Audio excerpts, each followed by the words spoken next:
نحمده ونصلي ونسلم على رسوله الكريم اما بعد فاعوذ بالله من الشيطان الرجيم بسم الله الرحمن الرحيم قال الله تبارك وتعالى في القرآن المجيد يا أيها المدثر قم فأنذر وربك فكبر صدق الله العظيم۔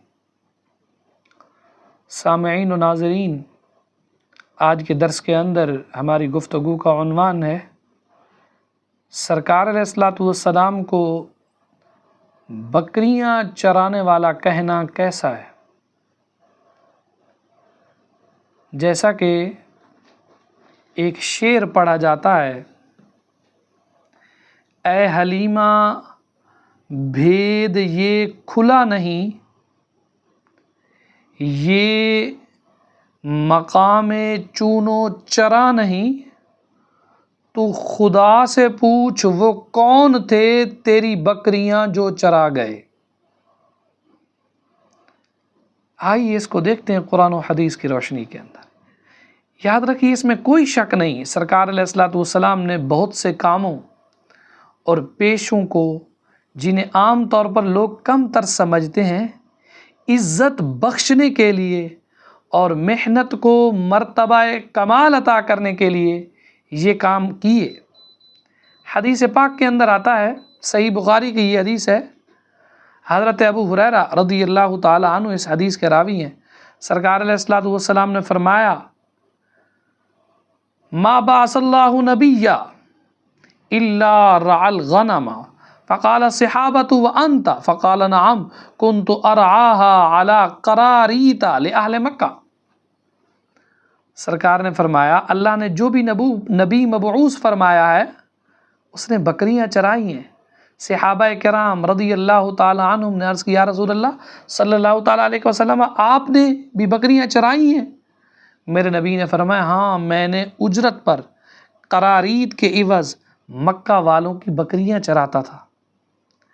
اور حضرت عمرہ بیان کرتی ہیں قیل لعائشہ ماذا کان یعمل رسول اللہ صلی اللہ علیہ وسلم فی بیتی، کسی نے پوچھا کہ سرکار علیہ الصلوۃ والسلام اپنے گھر میں کام کاج کیا کرتے تھے؟ قالت سید عائشہ کہتی کان بشرا من البشر یغلی ثوبہ ویحلب شاتہ ویخدم نفسہ۔ حضرت عائشہ فرماتی ہیں سرکار علیہ الصلوۃ والسلام ایک بشر تھے، آپ اپنے کپڑوں کو خود صاف کرتے تھے، اپنی بکریوں کا دودھ خود دھوتے تھے، اپنے ذاتی کام خود انجام دیتے تھے۔ اور اسی طرح سید عائشہ رضی اللہ تعالی عنہا کی ایک اور روایت موجود ہے مشکات کے حوالے سے کہ سید عائشہ بیان کرتی ہیں سرکار علیہ الصلوۃ والسلام اپنے جوتے خود مرمت فرماتے تھے، اپنے کپڑے سیتے تھے، اور جس طرح تم لوگ اپنے گھر میں کام کاج کرتے ہو میرے نبی بھی اسی طرح کرتے تھے۔